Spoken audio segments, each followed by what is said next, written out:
1절부터 11절까지 말씀입니다.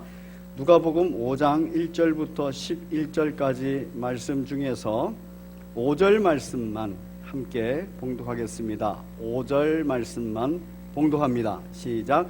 시몬이 대답하여 이르되 선생님, 우리들이 밤이 새도록 수고하였으되 잡은 것이 없지만은 말씀에 의지하여 내가 그물을 내리리이다 하고. 한 번 더 읽겠습니다. 시작. 시몬이 대답하여 이르되 선생님, 우리들이 밤이 새도록 수고를 하였으되 잡은 것이 없지만은 말씀에 의지하여 내가 그물을 내리리이다 하고. 아멘. 우리 제목 같이 읽겠습니다. 시작. 가난한 자에게 베푸신 주의 은혜. 지금 저희는 주의 은혜의 해의 성취에 관하여서 함께 말씀을 나누고 있습니다. 우리 함께 누가복음 4장 17절, 18절, 19절을 같이 읽겠습니다. 시작.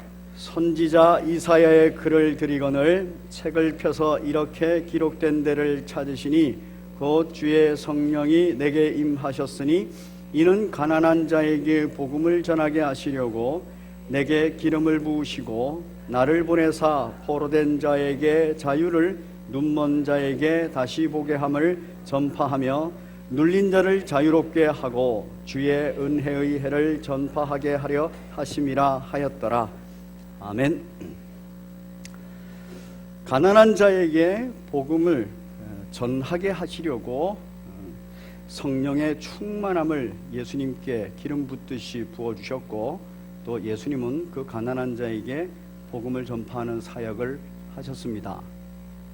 여기서 가난한 자는 프토코이스라고 말씀을 드렸습니다.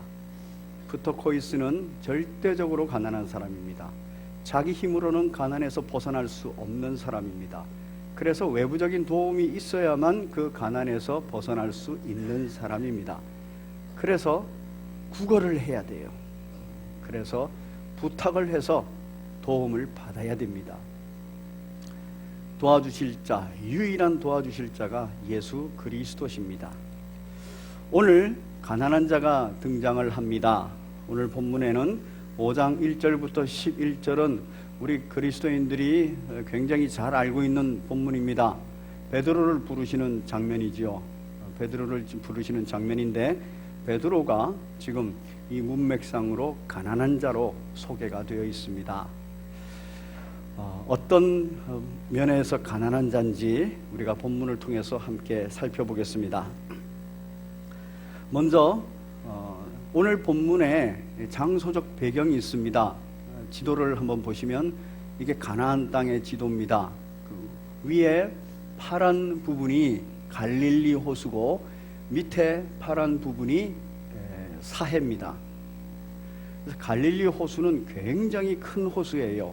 그래서 이 가로가 약 15km, 세로가 약 25km, 굉장히 크지요. 우리 여기 석촌 호수가 한 바퀴를 도는데 2.5km밖에 안 돼요. 도는 게 둘레가 그렇다는 겁니다. 그래서 이 갈릴리 호수를 호수라고도 하지만 바다라고도 해요. 그 정도로 큽니다. 그런데 갈릴리 호수를 보시면 좀 크게 이제 나온 그 부분인데, 왼편 오른 아래쪽에 나사렛이라는 동네가 있습니다. 그리고 바로 위로 가나라는 동네가 있습니다. 요한복음에 보면 가나의 혼인잔치가 일어난 곳입니다. 그리고 게네사렛이라는 동네가 있어요. 그리고 가버나움, 그리고 오른쪽 위쪽에 벳세다, 이런 동네가 있습니다. 예수님께서는 나사렛에서 복음을 전하시다가 배척을 받으시고 가버나움으로 옮기셨습니다. 그래서 갈릴리 호수 상부 지역에서 사역을 하십니다. 이거를 갈릴리 지역 사역 이렇게 말합니다.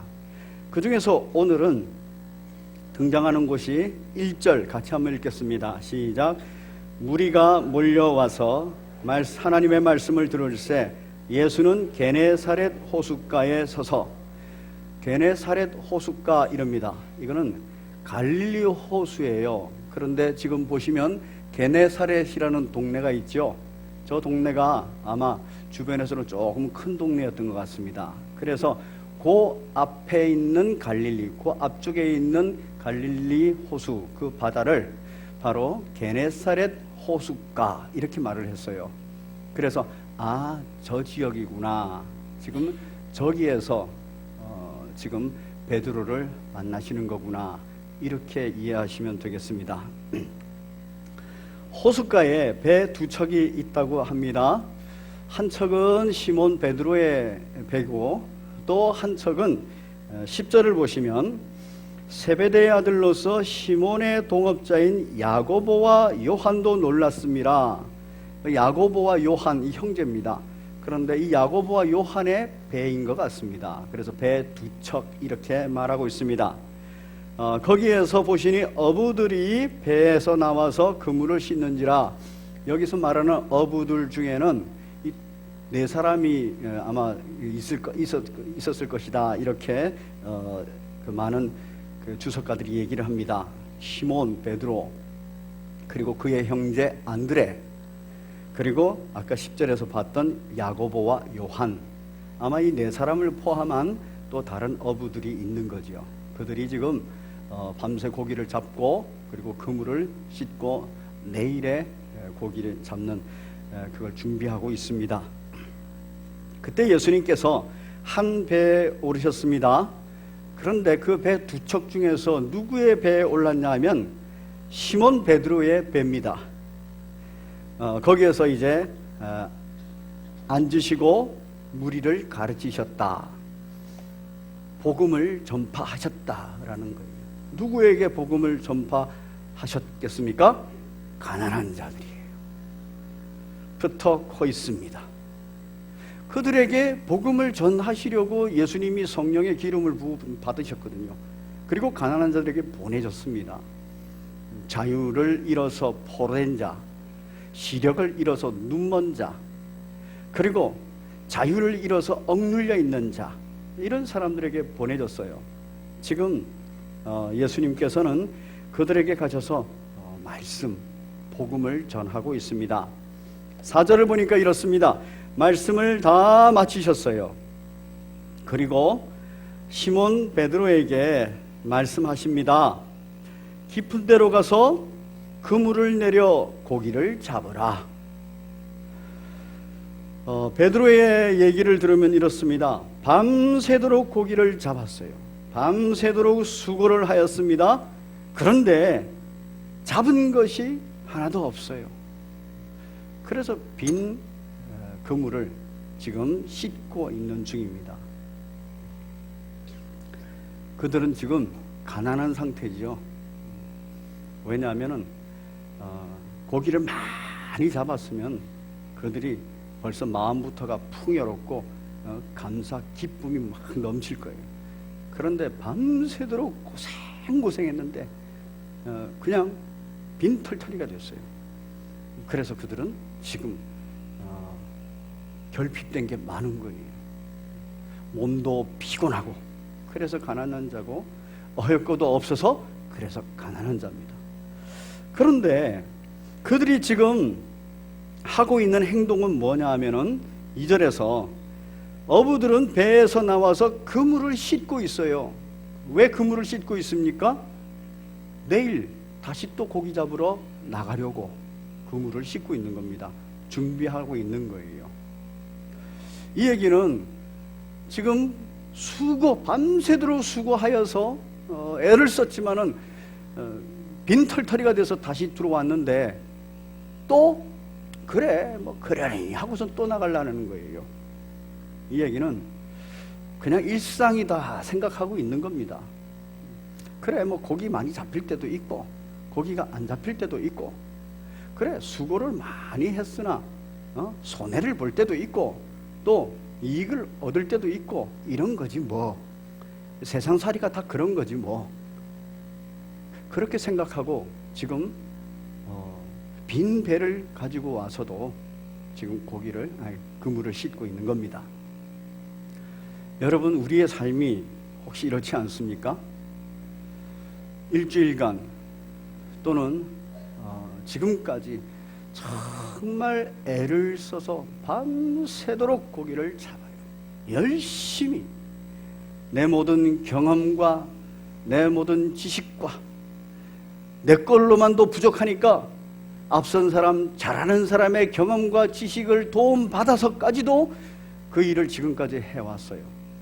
그런데 그 일을 하면서 빈 배를 끌고 지금 앉아있는 경우 있지 않습니까? 그때 우리의 마음은 어때요? 가난한 자예요. 그런데 이거를 심각하게 생각지 않고 또 내일 또 하지 뭐, 별로 심각하게 고민하지 않고 또 하지 뭐, 원래 그런 거지, 이렇게 생각하고 있지 않습니까? 프토코이스, 이거는 내가 아무리 노력을 해도 내 능력으로 내 안에서 이게 되지 않는다라는 사실을 모른다는 거예요. 우리가 직장을 다녀서, 우리가 사업을 해서, 우리가 장사를 해서 내가 막 열심히 하고 수고를 하면 다 될 줄 알아요.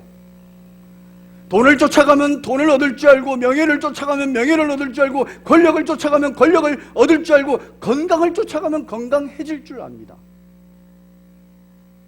그런데 그렇게 하다가 안 되잖아요. 그러면 또 원래 그런 거지 하고선 또 시도하고 또 시도하고 또 시도하고, 뭐가 없어요?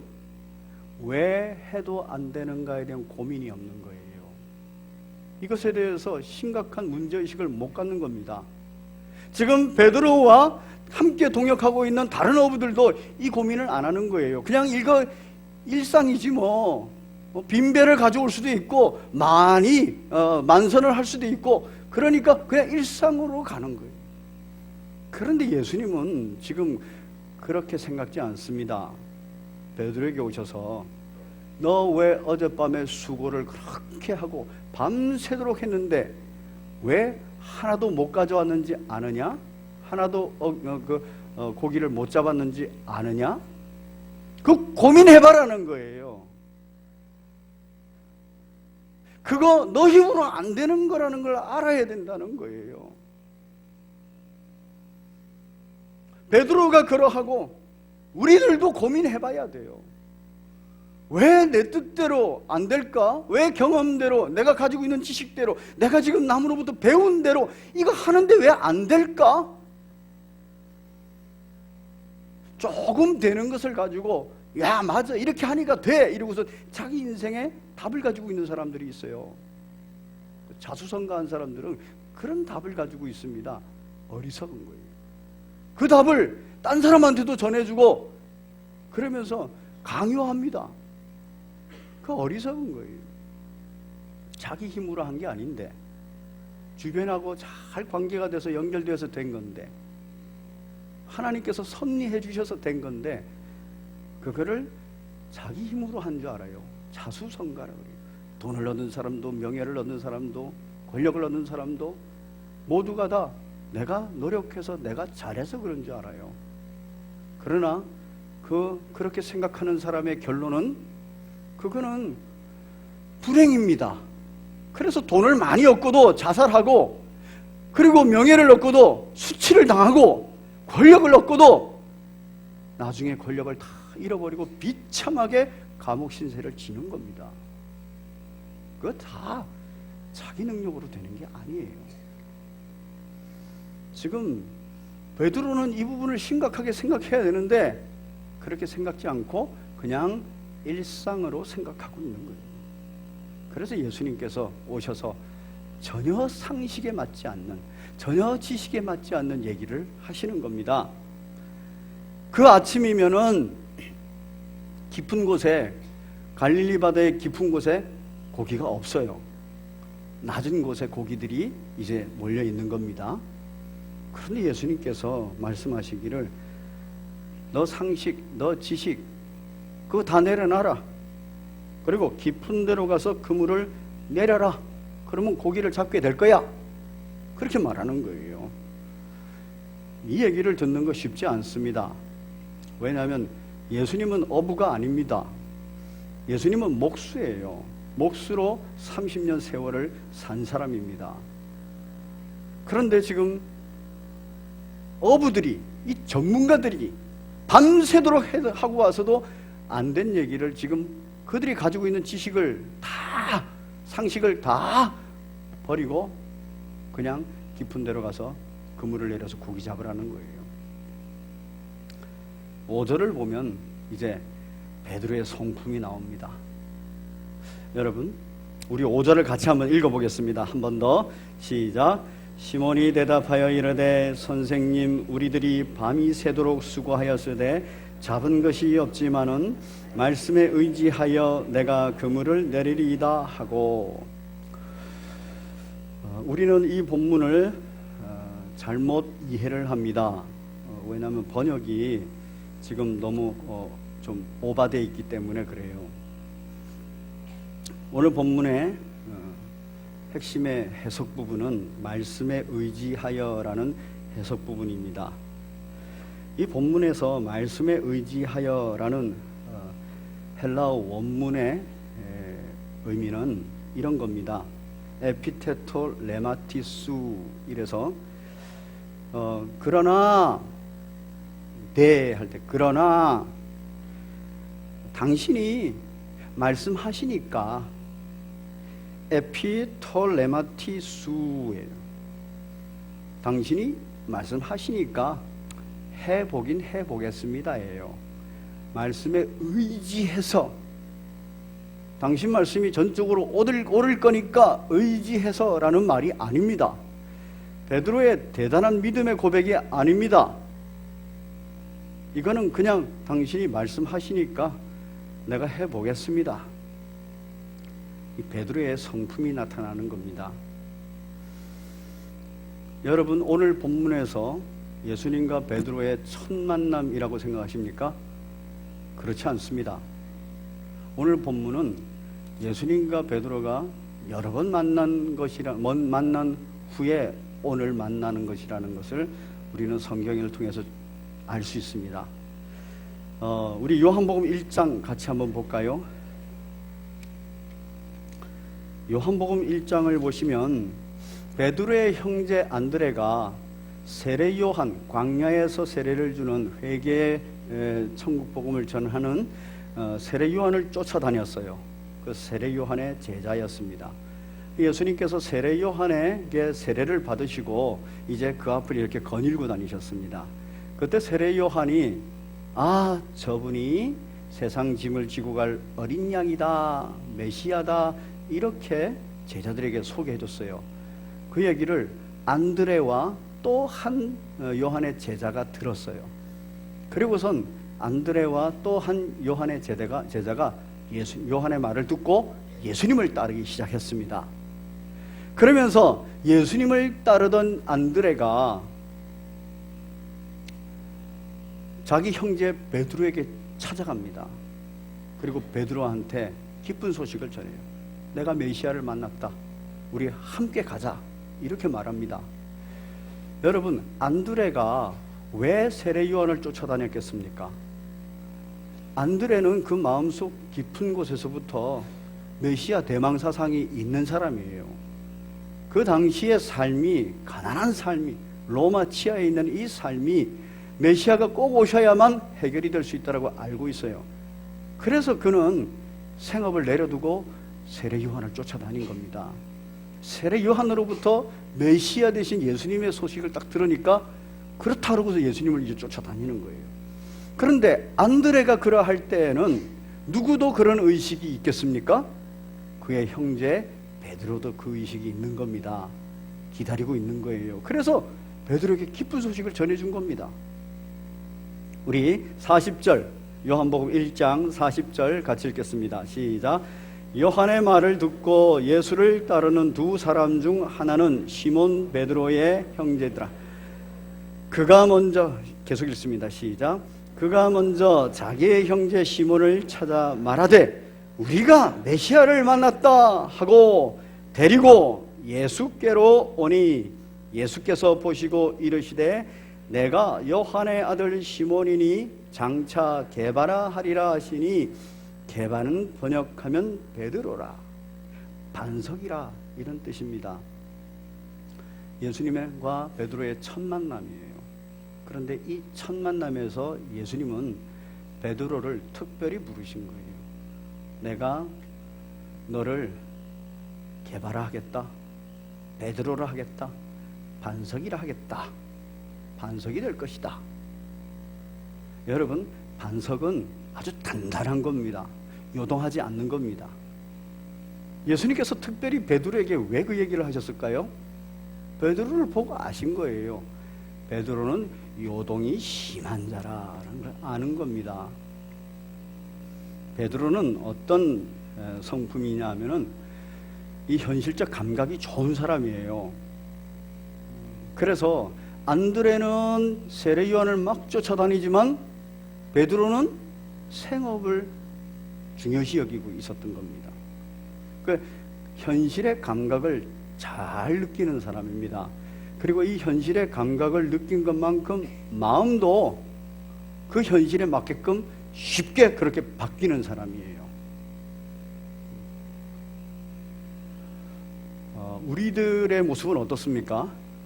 현실이라는 것을 딱 감지하면 마음에서 현실에 맞추려고 그 마음이 막 바뀌고, 때로는 내 생각이 그렇지 않다 하더라도 현실에 맞춰서 마음이 막 바뀌는 과정을 겪으면서 갈등하고 요동하고 이러지는 않습니까? 베드로가 지금 그런 성향을 가지고 있는 거예요. 현실적으로 딱 압력이 오면 마음의 부담을 딱 느끼는 사람이에요. 자, 그걸 기억하고 그 다음 계속 보면은 베드로가 계속해서 예수님을 따라다닙니다. 그러다가 어디까지 가느냐? 2장 1절에 가면은 가나의 혼인잔치가 있습니다.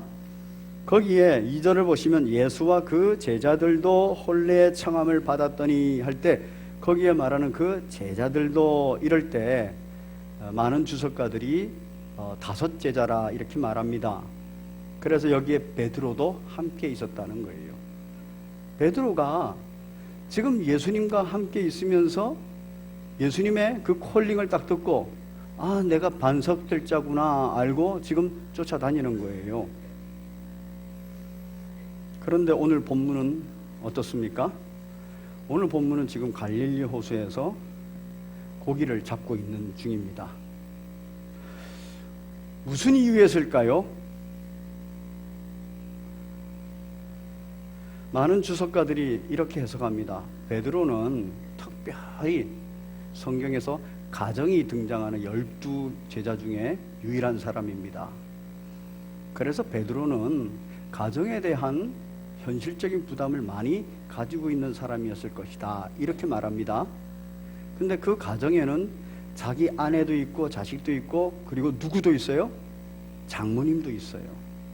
그러니까 그분들을, 가정을 돌봐야 되는, 가정의 가족들을 먹여 살려야 되는 그러한 부담감, 현실적인 그러한 압력이 있고, 그리고 그것에 대해서 부담감을 가지고 있는 거예요. 그래서 다시 생업으로 돌아왔을 것이다, 이렇게 말합니다. 그 과정에는 이미 예수님과 관계되어 있는 여러 가지 일들이 있어요. 예수님께서 나사렛에서 주의 은혜를 선포하셨고, 내가 그러라 이렇게 선포하셨다가 배척당한 일도 들었어요. 왜? 옆 동네잖아요. 그리고 예수님께서 가버나움으로 오셔가지고 그 회당에 가셔가지고 귀신 쫓아내고, 그리고 자기 집에 직접 오셔가지고 자기의 장모의 열병을 고쳐주신 것도 직접 목격을 했던가? 목격을 안 했어도 적어도 듣고 알고 있는 겁니다. 그런데 그분이 누구예요? 자기를 처음 불러서 게바라고 이름을 바꿔준 사람이에요. 그리고 가나의 혼인잔치에서 물을 포도주로 바꾸는 큰 놀라운 은혜의 장면들을 본 베드로입니다. 그렇기 때문에 이 베드로는 예수님을 그냥 쉽게 생각하지 않습니다. 그렇지만 뭐가 중요해요?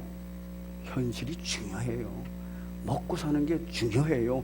무엇을 먹을까, 무엇을 입을까, 무엇을 마실까, 이거 중요해요.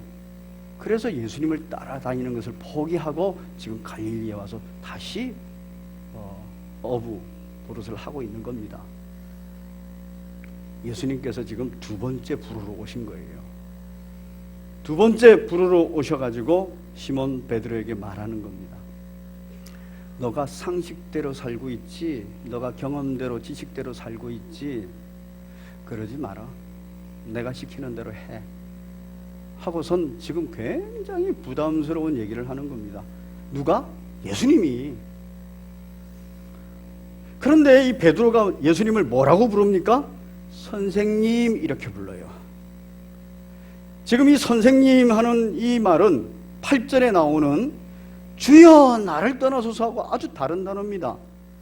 선생님 하는 단어는 헬라어로 에피스타타라는 단어예요. 그런데 주여라는 단어는 큐리에라는 단어입니다. 선생님은 진짜 그냥 선생님이에요. 어떤 선생님? 대단한 권위를 가지고 있는 선생님.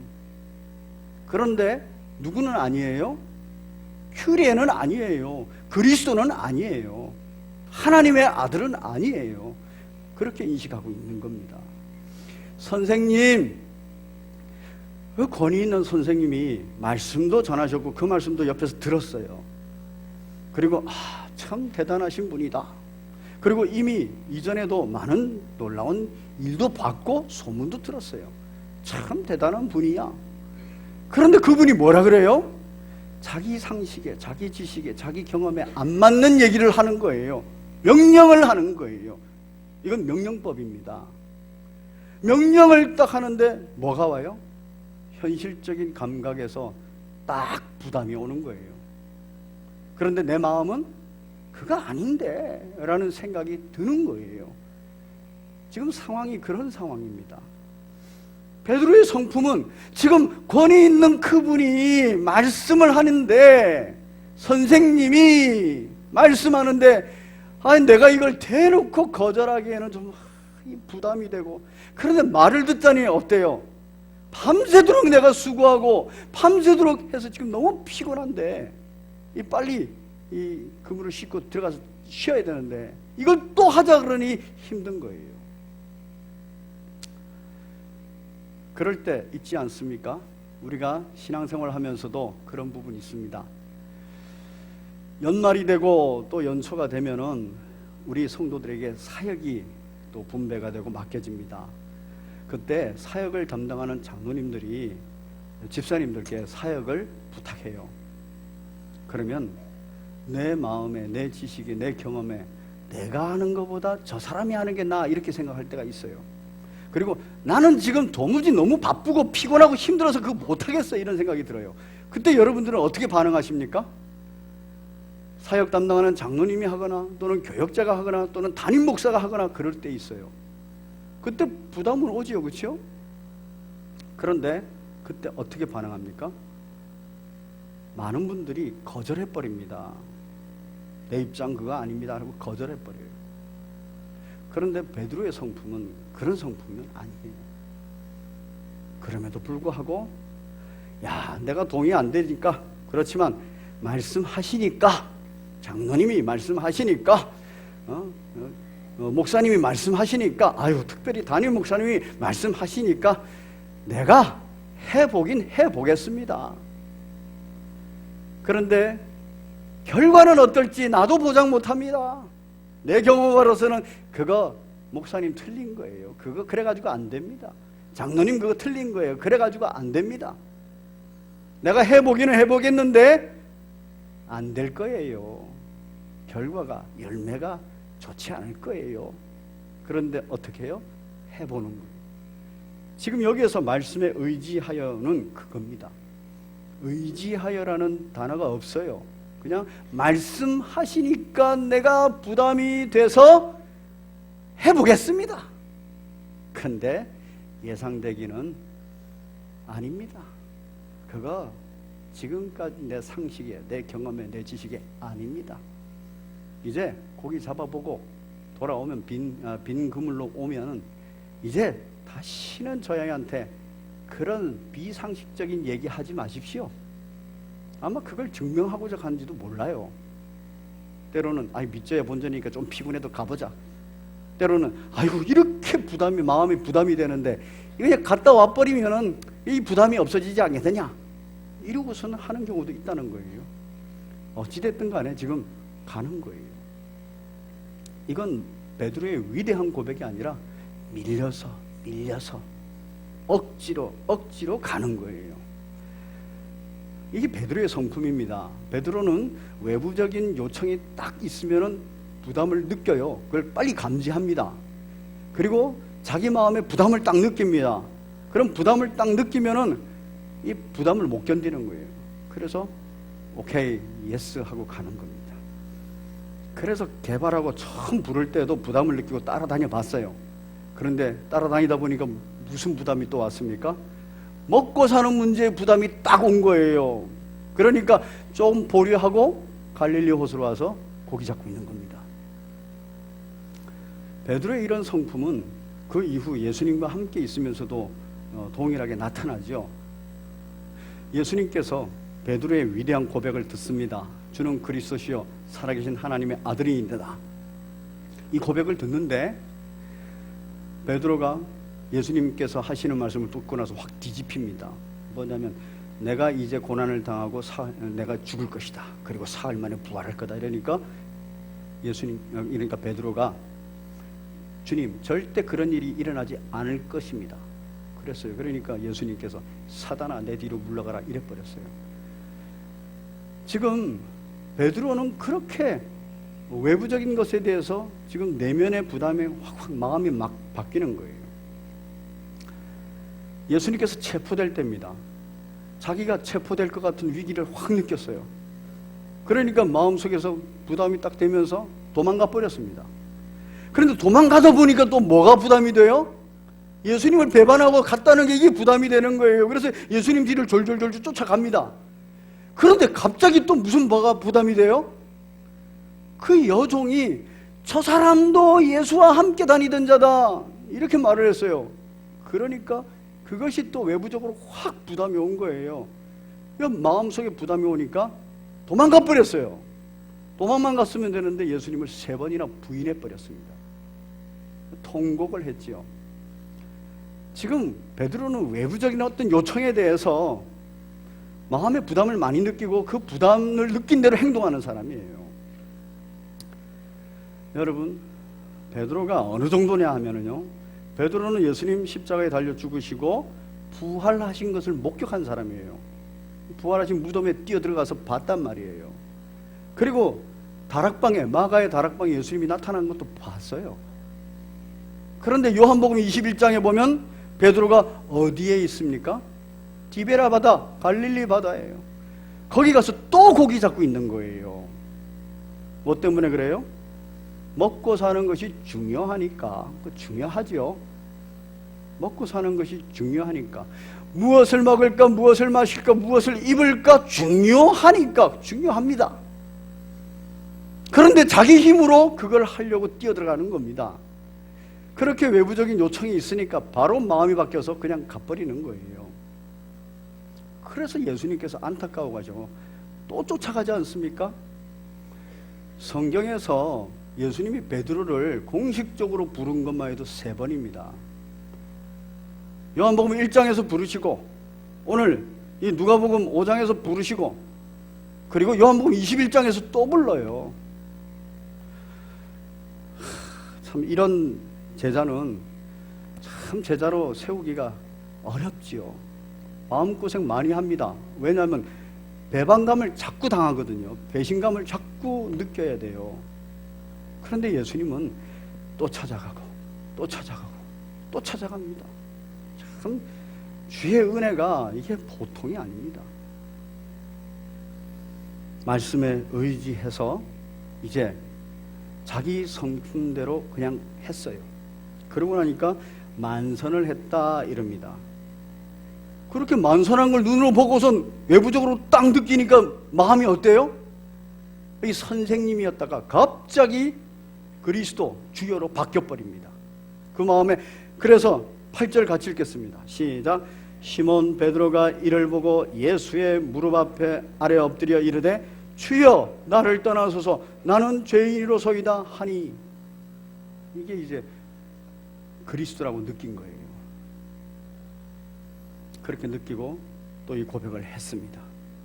그런데 이 고백으로 말미암아서 베드로가 완전히 변하지 않은 것을 이미 우리가 얘기 나누었습니다. 그런데 베드로가 이렇게 요동하는 그런 성품을 가졌는데 이 성품이 요동하지 않는 성품으로 바뀌어버려요. 이 베드로는 왜 이렇게 요동을 했을까요? 우리 히브리서 5장 13절을 같이 읽겠습니다. 히브리서 5장 13절입니다.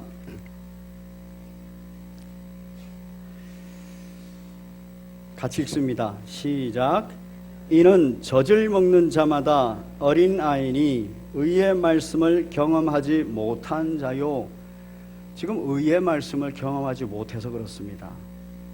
이 히브리서 5장 13절의 바로 전줄인 12절을 보면은 때가 오래되었으므로 너희가 마땅히 선생이 되었을 터인데 너희가 다시 하나님의 말씀의 초보에 대해서 누구에게서 가르침을 받아야 할 처지에 있구나.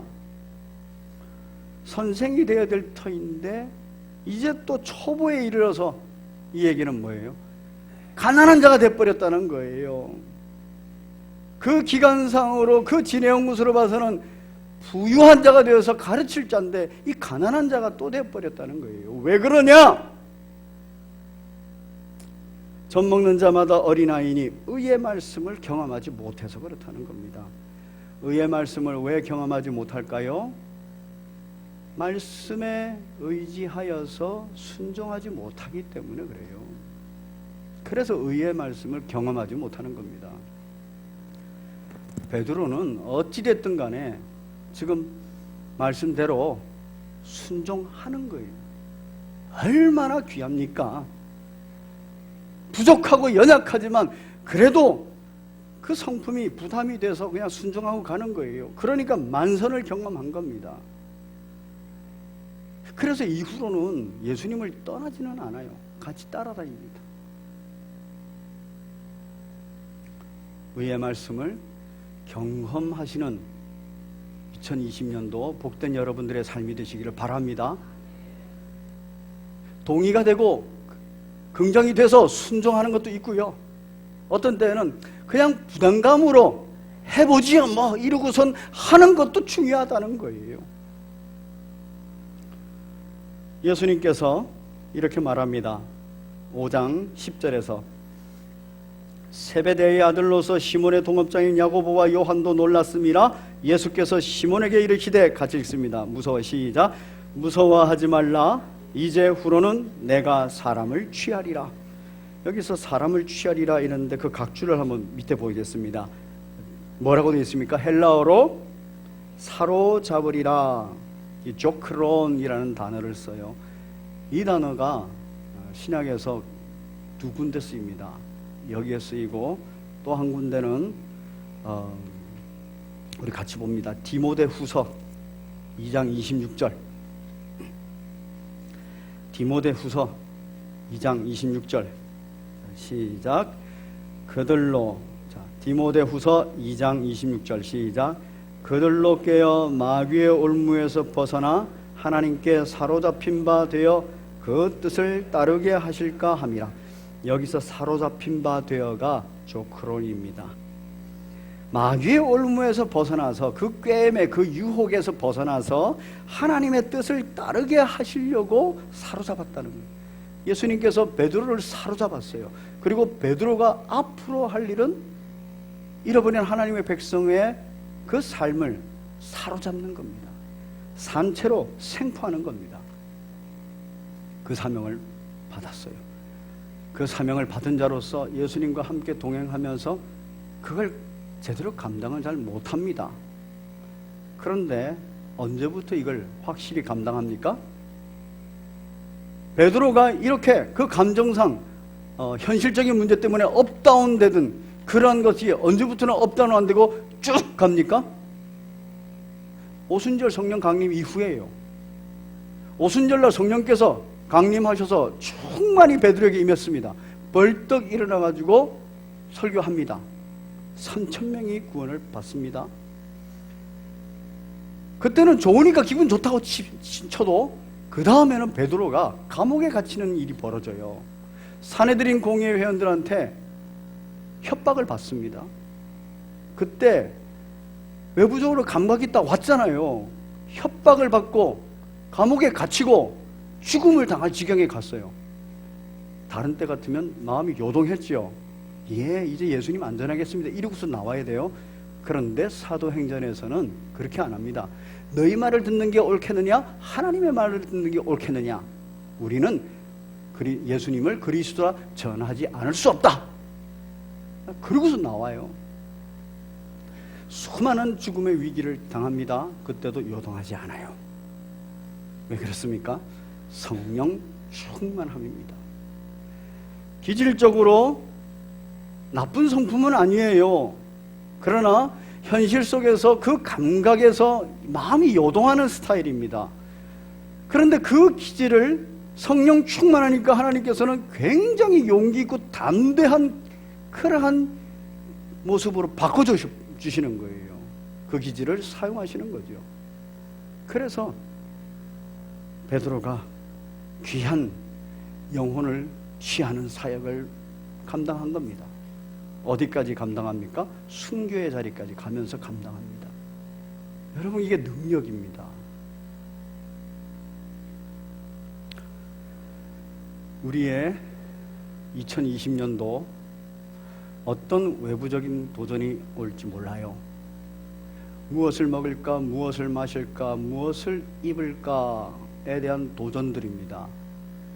그런데 베드로가 왜 그걸 받을 때마다 갈릴리 호수로 가서 고기를 잡은지 아세요? 염려 때문이라 그래요. 우리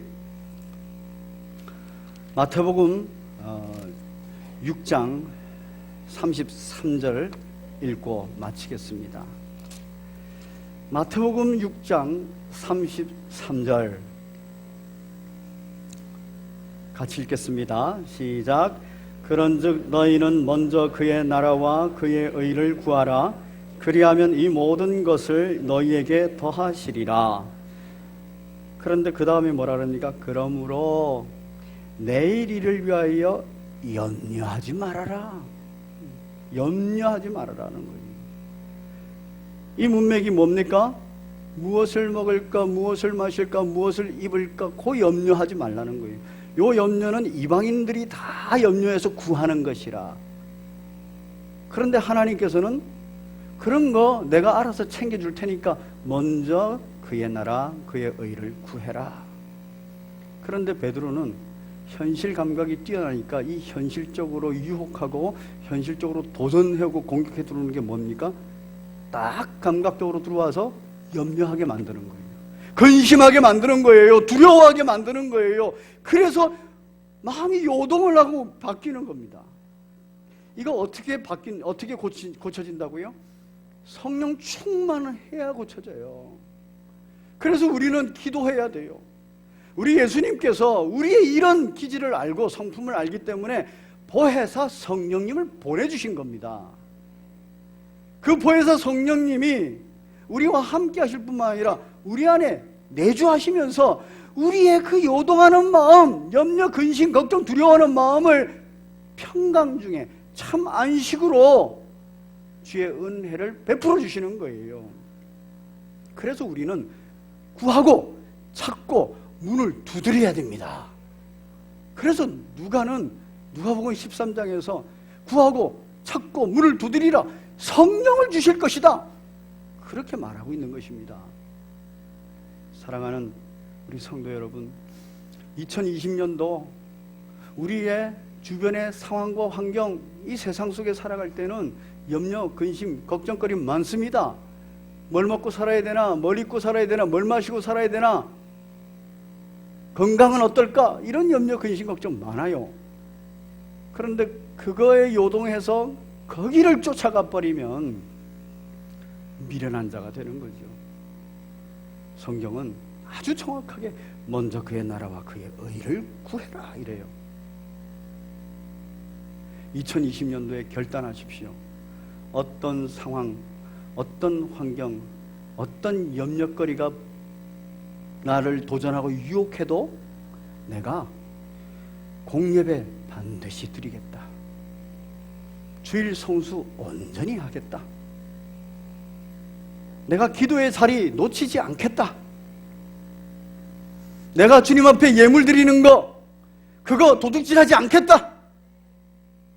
내가 결단하고 작정한 거 그거 쓸 일이 여기저기 많이 생겨도 먼저 하나님께 드리고 가겠다. 이게 우리의 삶의 해결책입니다. 이게 해결책.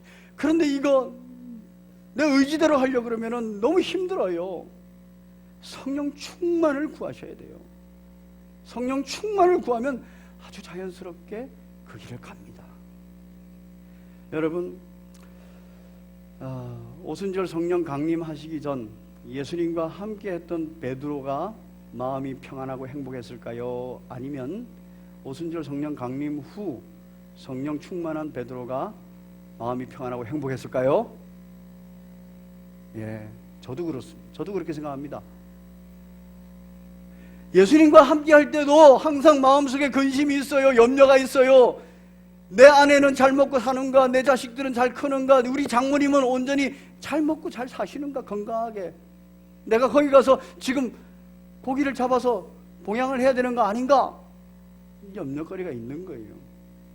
그런데 성령 충만하고 나면요, 하나님께서 나를 이렇게 부르시고 쓰실 때에는 내 아내도 내 자식도 내 가정도 내 장모님도 하나님께서 알아서 다 세워주실 거야. 그래서 평안한 겁니다. 내일 일을 가지고 염려하지 않는 거예요. 성령 충만한 여러분 되시기를 바랍니다. 가난한 자가 됐다가 부유한 자가 됐다가 막 요동하지 마십시오. 항상 내가 가난한 자로서 하나님의 은혜를 받은 자로서 이 은혜 받은 부유한 상태, 천국을 소유한 상태로 2020년 승리하며 사시는 여러분 되시기를 바랍니다. 우리 찬송가 310장, 아까 찬양했던 이 310장 찬양하시면서 1절 찬양하시면서 건축헌금, 사랑나눔 헌금 작정해 주시고요. 2절부터 찬양하시면서 주님 앞에 예물 드리고 또 작정서 헌금위원들께 제출해 주시기 바랍니다. 310장입니다.